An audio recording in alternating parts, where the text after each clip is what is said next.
Dear students, মই এইখিনিতে তোমালোকক এডুকেয়াৰ আসাম ইউটিউব চেনেল লৈ আকৌ এবাৰ স্বাগতম জনাইছো।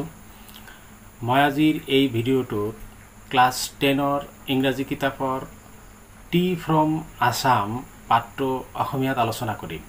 মই এই পাঠটোৰ কোৱেশ্চন আনসাৰ সমূহ ইতিমধ্যে আলোচনা কৰি আহিছো। যদি তোমালোকে এই ভিডিঅ'টো দেখা নাই তেতিয়াহ'লে এই ভিডিঅ'টোৰ তলৰ ডেসক্ৰিপশন বক্সত এই ভিডিঅ'টোৰ লিংক দিয়া আছে। তোমালোকৰ যদি প্ৰয়োজন আছে তেতিয়াহ'লে ডেসক্ৰিপশন বক্সৰ লিংকত ক্লিক কৰি এই কোৱেশ্চন আনসাৰৰ ভিডিঅ'টো চাই ল'বা। তাৰোপৰি মই টেলিগ্ৰাম চেনেলৰ লিংক তোমালোকক দি দিছো।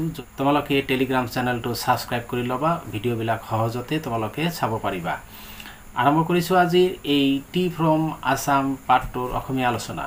কিন্তু পাঠটোৰ অসমীয়া আলোচনা আৰম্ভ কৰাৰ আগতে আমি পাঠটো বুজিবলৈ কেইটামান কথা মনত ৰাখিব লাগিব। এই পাঠটোত প্ৰাঞ্জল আৰু ৰাজবীৰ দুজন লৰাৰ কথোপকথনৰ বিষয়ে আলোচনা কৰা হৈছে। হিহঁতে কি কথা পাতিল সেই বিষয়ে পাঠটোত ধুনীয়াকৈ আমাৰ লেখক ডাঙৰীয়াই উল্লেখ কৰিছে। কিন্তু হিহঁতে কেনেকৈ কৰপৰা কথা পাতিল সেইখিনি আমি জানিব লগা। অসমৰ যুৱকজনৰ নাম হ'ল প্ৰাঞ্জল। তেওঁৰ দেউতাক উজনি অসমৰ ঢেকিয়াবাৰী চাহ বাগিচাৰ এজন প্ৰবন্ধক বা মেনেজাৰ। প্ৰাঞ্জল দিল্লীৰ এখন স্কুলত পঢ়ে। তেওঁৰ বন্ধু ৰাজবীৰ। তেওঁ অৰ্থাৎ প্ৰাঞ্জলে ৰাজবীৰক গৰমৰ বন্ধৰ সময়ত সিহঁতৰ ঘৰলৈ নিমন্ত্ৰণ জনালে।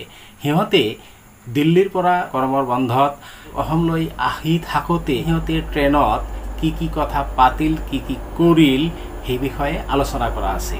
পাঠটো আৰম্ভ হৈছে এটা ট্ৰেইন প্লাটফৰ্মৰ যোগেদি।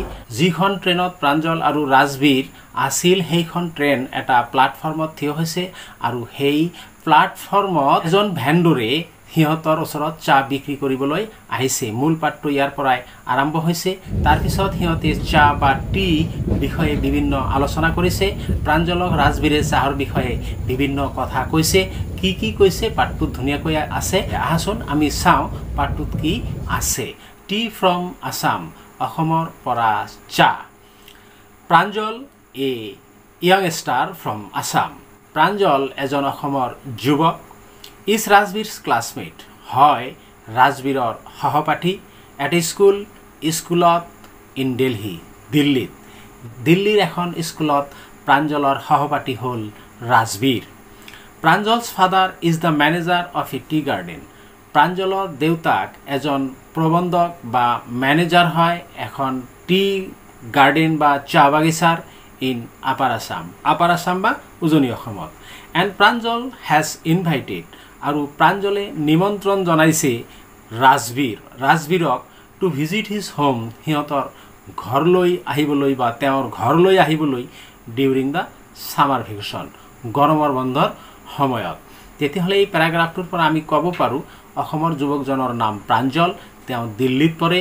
তেওঁৰ বন্ধুৰ নাম হ'ল ৰাজবীৰক তেওঁ নিমন্ত্ৰণ কৰিছে গৰমৰ বন্ধত সিহঁতৰ ঘৰত আহিবলৈ। আৰু প্ৰাঞ্জলৰ দেউতাক উজনি অসমৰ এখন চাহ বাগিচাৰ প্ৰবন্ধক বা মেনেজাৰ। আহিছোঁ আমি এতিয়া মূল পাঠটো লৈ। চায়ে গৰম চায়, a vendor called out in a high pitched voice. চায়ে গৰম চায় বুলি এজন ফেৰীৱালা বা ভেণ্ডৰে, যিসকলে ঘূৰি বস্তু বিক্ৰী কৰে সিহঁতক ভেণ্ডৰ বুলি কোৱা হয়। আমি বহুতে সিহঁতক ফেৰীৱালা বুলিও কওঁ। তেনেকুৱা এজন ভেণ্ডৰে চায়ে গৰম চায় বুলি উচ্চস্বৰে চিঞৰিছে। He came up to their window', তেওঁ সিহঁতৰ খিৰিকীৰ ওচৰলৈ আহিছিল। এণ্ড আস্কড, আৰু সুধিছিল, চায়ে চাপ, চাহ লাগেনে মহাশয়।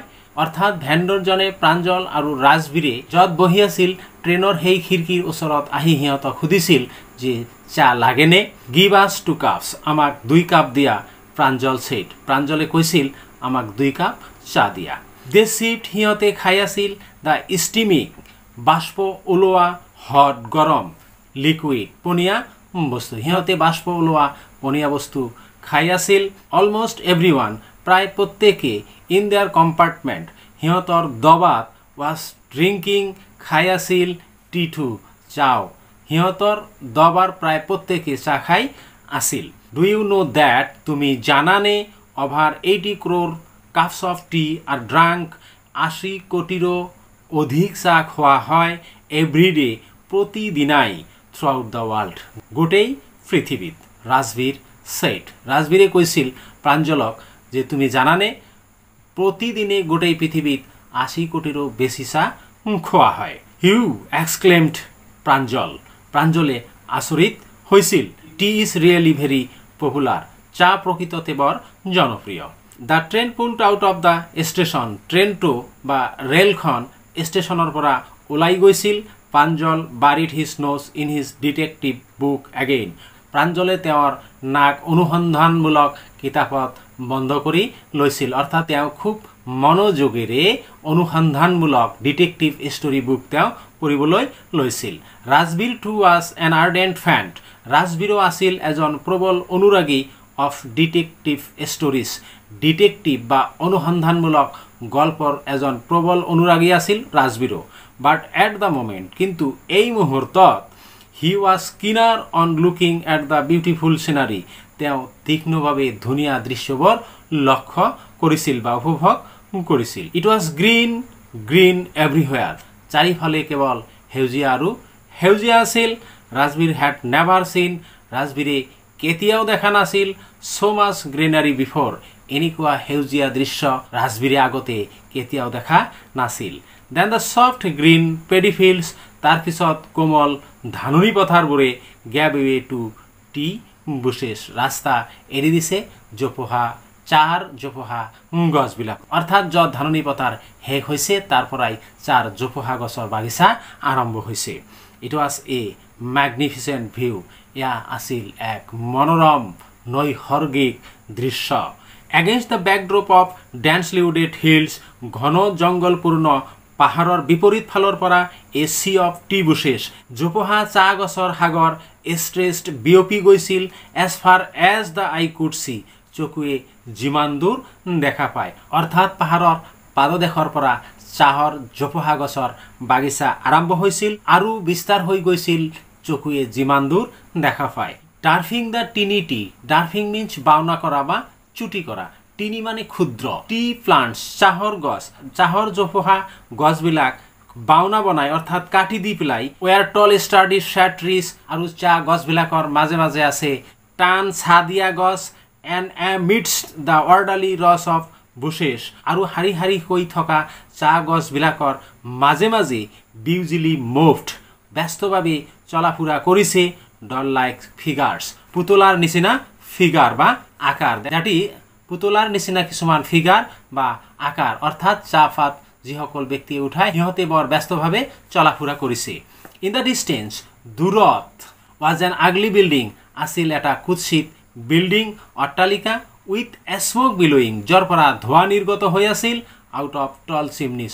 ওখ চিমনি বা পাইপেদি ধোঁৱা ওলোৱা পাইপেদি ধোঁৱা ওলাই আছিল। হে এটি garden. Rajbir cried excitedly. Rajbir বৰ উদ্বেগজনকভাৱে উত্তেজিতভাৱে ভাল লগাৰ কাৰণে চিঞৰি উঠিছে এটা টি গাৰ্ডেন বুলি। প্ৰাঞ্জল হু হেড বিন বৰ্ণ। প্ৰাঞ্জল যিজনে জন্মগ্ৰহণ কৰিছিল এণ্ড ব্ৰট আপ আৰু ডাঙৰ দীঘল হৈছিল অন এ প্লান্টেশ্যন গছ গছনিৰ মাজত। Did not share Rajbir excitement. আৰু সেইকাৰণে তেওঁ ৰাজবীৰৰ এক্সাইটমেণ্ট বা উদ্বেগত অংশগ্ৰহণ কৰা নাছিল। অৰ্থাৎ ৰাজবীৰে চাহ বাগিচা দেখাৰ লগে লগে চাহ বাগিচা বুলি চিঞৰি উঠিছিল। কিন্তু প্ৰাঞ্জলে চাহ বাগিচাতেই জন্ম হৈছিল আৰু তাতেই তেওঁ ডাঙৰ দীঘল হৈছিল কাৰণে ৰাজবীৰৰ এক্সাইটমেণ্টত প্ৰাঞ্জলে গুৰুত্ব দিয়া নাছিল বা শ্বেয়াৰ কৰা নাছিল। Oh' this is tea country now. এইটো চাহৰ দেশ হি ছেইড। তেওঁ কৈছিল Assam has the largest concentration. অসমৰ আছে আটাইতকৈ বেছি অনুদান of plantation in the world. গছ গছনিৰ ক্ষেত্ৰত গোটেই পৃথিৱীত। You will see enough gardens. তুমি দেখিব পাৰিবা যথেষ্ট বাগিচা to last you a lifetime. জীৱন জোৰাকৈ। অৰ্থাৎ গোটেই জীৱন চাবলৈ তুমি যথেষ্ট পৰিমাণৰ চাহ বাগিচা দেখিবলৈ পাবা। I have been reading as much as I could about T.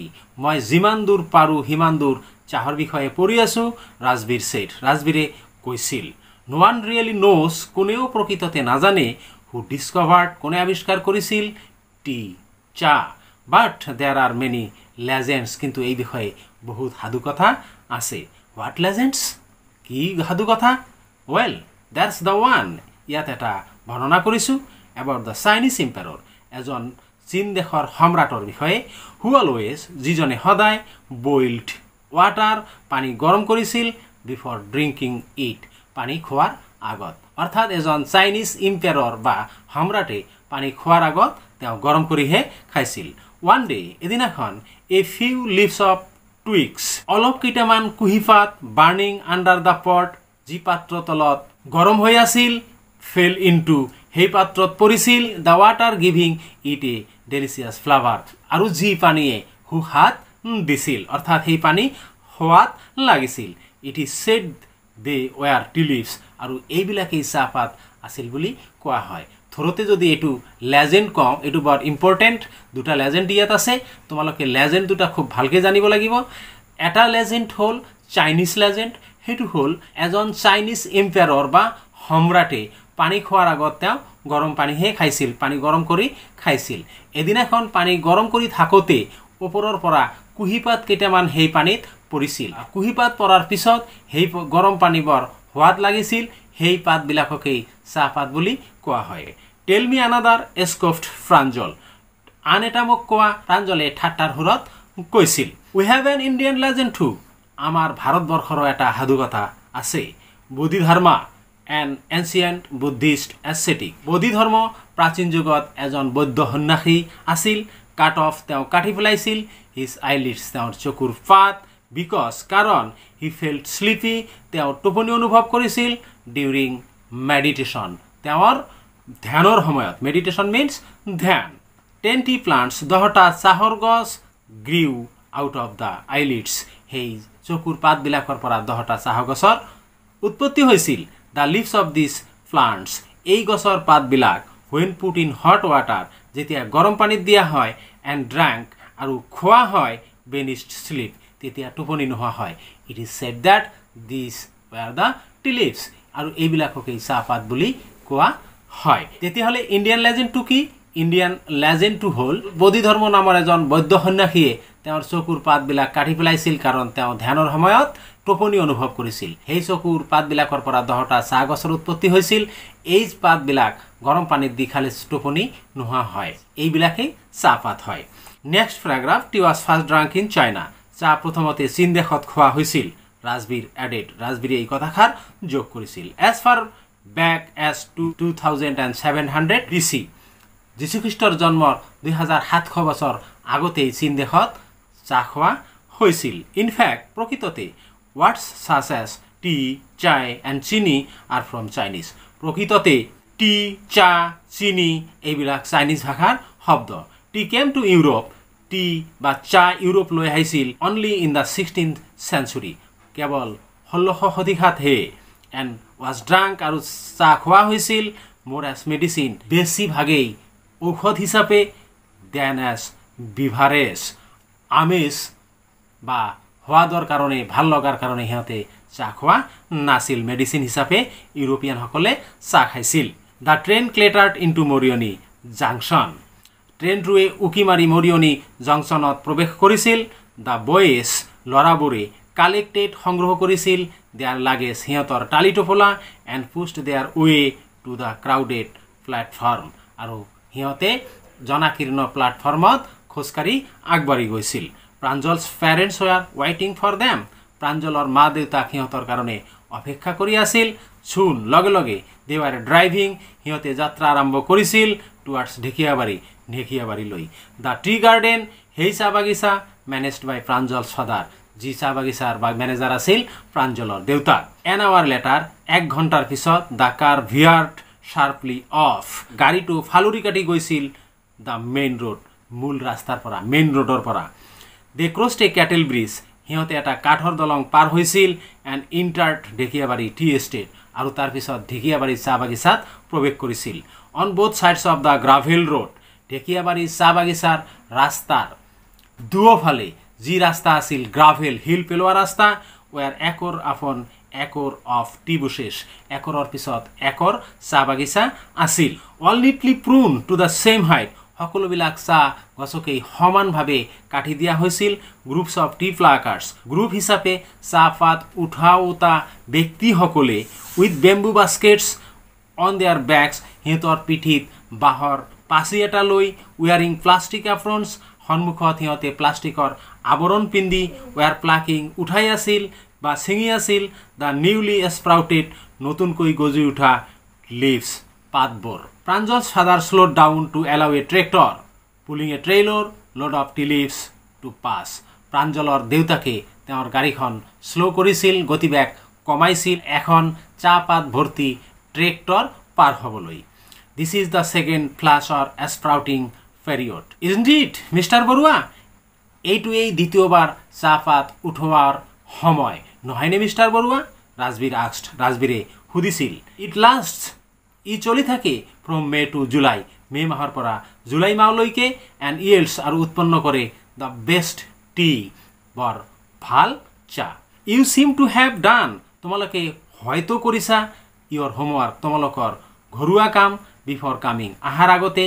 প্ৰাঞ্জলছ father প্ৰাঞ্জলৰ দেউতাক ছেইড কৈছিল ইন ছাৰপ্ৰাইজ আচৰিত হৈ। য়েছ মিষ্টাৰ বৰুৱা হয় মিষ্টাৰ বৰুৱা ৰাজবীৰ এডমিটেড। ৰাজবীৰে স্বীকাৰ কৰিছিল। বাট আই হোপ কিন্তু মই আশা কৰিছোঁ টু লাৰ্ণ মাছ মোৰ আৰু বেছি শিকিবলৈ হোৱাইল আই এম হিয়াৰ মই যেতিয়া ইয়াত আছোঁ। ডিয়াৰ ষ্টুডেণ্টছ আজি টি ফ্ৰম আছাম পাৰ্ট 2ৰ অসমীয়া আলোচনা এই ভিডিঅ'ত ইমানখিনিয়েই। যদি তোমালোকৰ ভিডিঅ'টো ভাল লাগিছে তেতিয়াহ'লে ভিডিঅ'টোত লাইক কৰি দিবা, বন্ধু বান্ধৱীলৈ শ্বেয়াৰ কৰিবা, আৰু যদি তুমি এই চেনেলত নতুন আৰু চেনেলটো এতিয়ালৈকে ছাবস্ক্ৰাইব কৰা নাই তেতিয়াহ'লে চেনেলটো ছাবস্ক্ৰাইব কৰি নটিফিকেশ্যন বেল আইকনটো প্ৰেছ কৰি দিবা যাতে পৰৱৰ্তী ভিডিঅ'বিলাক তোমাৰ ওচৰলৈ পোনে পোনে গৈ পায়। ধন্যবাদ। জয় আই অসম।